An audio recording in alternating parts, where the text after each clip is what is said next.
Shang Chi and the Legend of the Ten Rings was released this past Friday, and it is the 29th installment in the Marvel Cinematic Universe. It follows Shang Chi as he is forced to face his past after being drawn back into the Ten Rings organization. This review will not contain spoilers, but I will vaguely discuss plot points and shot scenes in the trailer. So if you'd like to go into the movie like completely blind, I recommend first watching the movie and then coming back, but this video will not in any way ruin the movie or spoil it. However, at the end I will discuss my thoughts on the ending with spoilers, but I will give a warning, so don't worry about that. I will give plenty of time to leave the video before I get into spoilers. But even before I get into the review, make sure to like and subscribe and follow DM Reviews on Twitter. Link should be in the description. Also, please make sure to check out Demare Commissions in the Discord server below for great thumbnails, profile pictures, phone backgrounds, and so much more. So I saw Shang-Chi today, and I really hate to say this, but I was pretty disappointed. I was really excited for this movie. I heard great reviews, and the trailers looked really promising, and it disappointed me. But I want to talk about what I liked first, because there is plenty to like. So, firstly, the action in this movie is everything people say it is. It is really well choreographed. Simu Liu, I hope I'm pronouncing that right, he clearly does a lot of his own stunts, which I really appreciated. What really separated this from I won't spoil Iron Fist, but the action in that show was very poor. Mainly because I'm forgetting the guy who played Iron Fist, but whoever it was, he did not seem to do many of his own stunts. And that really hurts, because when every action scene is supposed to be up close and personal, because they're not really using guns that much, it really hurts if you can't really show it. And they're really able to show the action, and there's so many thrilling action scenes. I mean, the one scene in the trailer are great, and the ones that they don't show in the trailer are great. So, I mean, I have to praise the entire stunt team. I mean, it's really incredible what they were able to do. I mean, it has some of the best action in the MCU, which is very impressive, because, as I said, this is like the 29th installment. I think I'm including What If in that count, but that's animated, so it's a little different. So also, the cinematography in this movie is really impressive. They don't show a lot of the best shots in the trailer, which I'm very proud of. The trailer did not spoil this movie in any way. So if you've seen the trailer, you do not really know what's happening, and I'm very proud of it for that.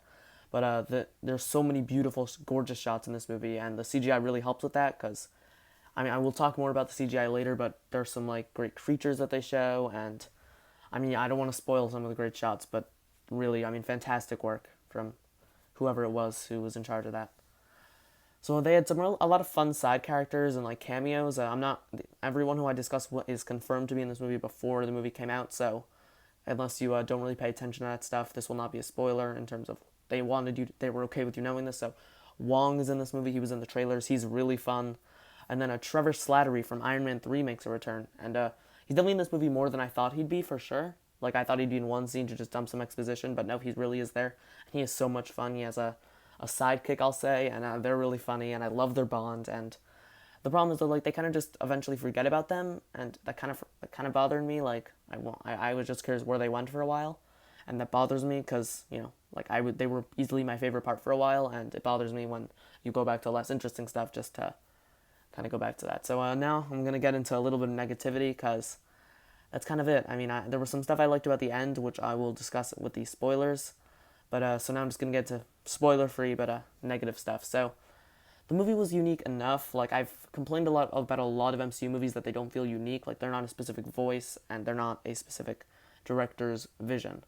I mean, clear violators of this are, like, Ant-Man and the Wasp, Civil War even. What are some other ones? Captain Marvel. Like, they just don't have a clear, unique voice and vision. And this movie, sometimes it feels like it has it, but then, and when I think they're finally we're going to break the bonds of a normal MCU movie, they just go back to being a standard Marvel movie. And I love the MCU, but there's definitely a problem where they are suppressing the creative vision. And it seems like there are times where they wanted to do something very creative, and then they just, I'm not saying, I never, for all I know, was what they wanted to do, but sometimes it felt like they wanted to do something which I was excited for, because I was like, yes, finally, do something that we don't usually see in an MCU movie. And then they would just do what we always see. So that really bothered me. And the acting in this movie is fine. Like, there's some good performances. There were some I wasn't a big fan of. And I think a lot of that has to do with the script. Like, Simu Liu and Awkwafina are both clearly doing their best. Just the script doesn't give them that much. Like, they're funny when they want to be. And, like, Simu Liu clearly cares about this character, which I like. Just the script isn't giving him a lot. Like, I could definitely see myself, like, eventually loving him in a movie. Like, whether it be a team-up movie or a sequel. I could definitely see myself loving this character. Just in this movie, I'll talk more about, I don't know if I'll talk about this in the spoiler part or not, but just the character is so, I don't know, I don't want to talk about it now. I'll probably talk about in the spoiler part, but the character just didn't stick with me. And then Katie, who was played by Awkwafina, she was such an uneven character. she's clearly there to be the audience member, just to relate to the audience. She is so not used to this world, and it's supposed to help the audience understand what's happening, so they can kind of just give you exposition. But she's such an uneven character because she starts off well. She does exactly what they want you to do, but then she becomes exactly what you're supposed to be confused about. Like, she becomes what this world is, which is fine, but like, I don't understand how she got so good at some stuff and how she understands some stuff so immediately. Like, it just doesn't make any sort of sense. Like, she at the beginning doesn't know anything about this stuff, and then after a couple days she's like a master at this, and that really bothered me because I liked what they were doing with this stuff, and then eventually, I'm not going to get into it, but she's just so good at some stuff and it makes absolutely no sense.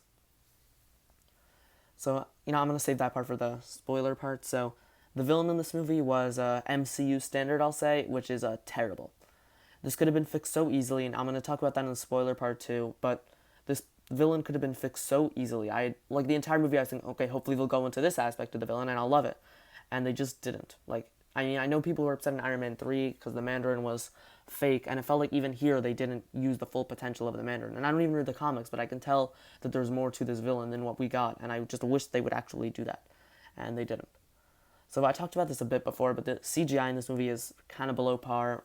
Just because the MCU, I'm pretty sure that they only have one team on this for all their movies and TV shows. And considering that they have so many of them now, like, they're clearly stretched so thin. There's so many shots where, like, they couldn't put in the care and effort that they once used to. Like, in the early Phase 1, Phase 2, they would put so much effort into all these movies with the CGI because they only had a couple of them coming out every year. But now there's so many of them, these people are so just overworked. And it's possible they have multiple teams, and I can't say who's to blame for this. Just the CGI, there were plenty of shots where it looked like the green screen wasn't up to par, or the big giant whatevers weren't looking good. And yeah, and the 10 rings in this movie, not the organization, the plot devices, really, they have such an undefined power. It's just like they're just there and they do whatever the plot needs them to do. Thankfully, they aren't involved too much, like as many other MacGuffins are. But it's still like they never do anything too crazy that would really bother me. But there's too much of it just not really knowing what they are. Like, they're just kind of there doing whatever it is they do. And I guess if they used them more, it would have bothered me more, and it wouldn't have bothered me as much if the rest of the movie was good, because then it would have distracted me from that. But the movie kind of left me wondering about certain things, and this is one of the things that suffered from that. So, yeah, I think that's going to be all. I'll give my verdict now, and then I'll get into spoilers. So, I'm going to give Shang-Chi like a 5 out of 10. Ultimately, Shang-Chi is pretty disappointing, and stellar action is unable to save this movie from its many missed opportunities. So now I'm going to get into spoilers, so this is your warning. So I highly recommend checking. Well, I don't know if I recommend watching this movie. Like, it's not going to anger you constantly. Like, I somewhat enjoyed it, but ultimately it's very disappointing. So I'm sure most people are going to watch this movie because it's a Marvel movie. So if you haven't watched it yet, I recommend first checking it out, then coming back and hearing my spoiler thoughts. So first, I'm going to talk about the villain, because spoilery. So once again, alright, spoiler time. The villain was really bad. I thought, like, they wanted us to, a lot of the villain being compelling was very reliant on this relationship between him and Shang-Chi's mom, and that it was such a tell, don't show type of thing, where they kept telling us about this relationship, and we would only get, like, brief flashback scenes where we see them, like, playing a fun family game for, like, a second, and that's not enough. Well, what I was thinking would have been so much better is if we had, first of all, seen this relationship, so we would care about it, and then also have it that she is actually still alive in a way. Like, she can be alive, but she is with this weird monster thing. And so then, but Shang-Chi is also spending a lot of the beginning trying to figure out where she is. Like, maybe she's still alive in some way. So then Shang-Chi has to make the heroic sacrifice and decide, no, we can't save her, and that is ultimately what leads to his father's death. And he actually has to kill him, even though he doesn't even want to. I feel like that would have made it a lot better. I mean, I don't know how I feel about him killing the villain, but ultimately I think having him make a heroic sacrifice there would have been a lot better than what we got, where the villain just sacrifices himself, but it doesn't mean anything because we don't really see what he learns. We don't really see him or Shang-Chi learn anything. Like, we're just supposed to believe seeing this weird flashback means he learned something, but we don't actually see why he learned something. Like, which leads me to a big problem in this movie is the Shang-Chi. Like, the main theme of this movie is, like, living up to your full potential and not being afraid of it. But we never see why he wasn't. Like, we just hear that he's a valet. He's I don't know what the official term is called, but he's a valet assistant, and we don't understand why.